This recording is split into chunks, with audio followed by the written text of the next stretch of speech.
يا بالله أنا جوان إسك بدلي شرشارة وح قشنة أو إسكو درة سيدا أنا قال إيش شيء وأنا أنا وقاعدي وعي وحنا ندين شيء يا بالله يا طلع ندين شيء يا بدن بنو قاعدي نينك هرتي للي هرتي ماله ما قال هرتي واحد بدن بنو قاعدي بقاك تداد أخرده واحد بدن بنو قاعدي ساعة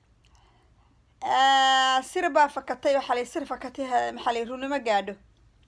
بين فكتي روني ما قادو فرن فكتينا محلي بيني ما قادو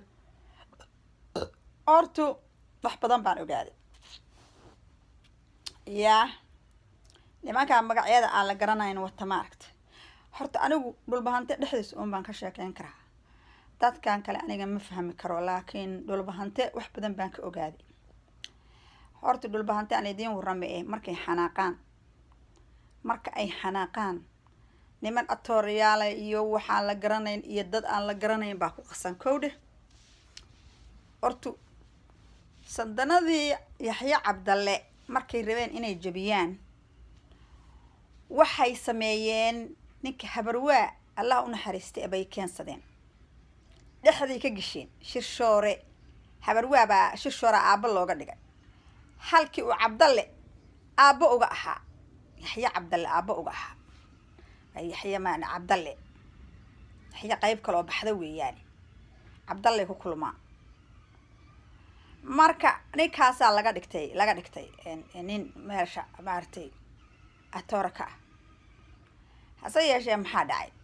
that's why awoowe Allah u naxariisto oo waliga shirshoor uga guursan waay maxaa marka shirshoor noogu xanaaqsan yahay xun nooga guursan waay inuu ka faanahayo u arkay moogta because meesha waxa la soo galay blue iyo dadaan loo abtirin karin iyo wax kale la soo galay moogta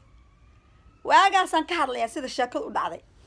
waaniga historiga buugaagtu anigu waan library adduunka waan akhriyo wax badan baan fahmay halkaas waxa dhacday awogay waad arkaysaa inuu habaryoon iska guursaday oo maxaa ka guursaday inuu maartay Yaxya Cabdalle oo Cabdalle Saciid harteena ka guursaday laakiin uu ka guursan shirshoor habarwaa uu ka guursan markaas la xanaaqo waxa la yiraahdo muxuu shirshoor uga guursan waa ninkaas kaligii ma aha adeerad awooyaasho dhan si u dhahin waliba Allah shirshoor kama guursan waligood Allah shirshoor kama ay guursan ya honest with you shirshoor waligood Allah kama guursan qabiilka sanadka Axmed bay ka guursadeen mustale laakiin isaaq bay ka guursadeen habaryoon si abarja marka waxa dhacday dadkii intii ninka habarwaa dhalay oo farcantay ayaa waxa la keenay dagaal lagu qaado oo la tirtiro waanaga marka dadka qaar lagu daro oo layigi laga dhigo inay yihiin familkaas yihiin waad arkaysaa sida dhibaatada loogu wado dadka qaar magti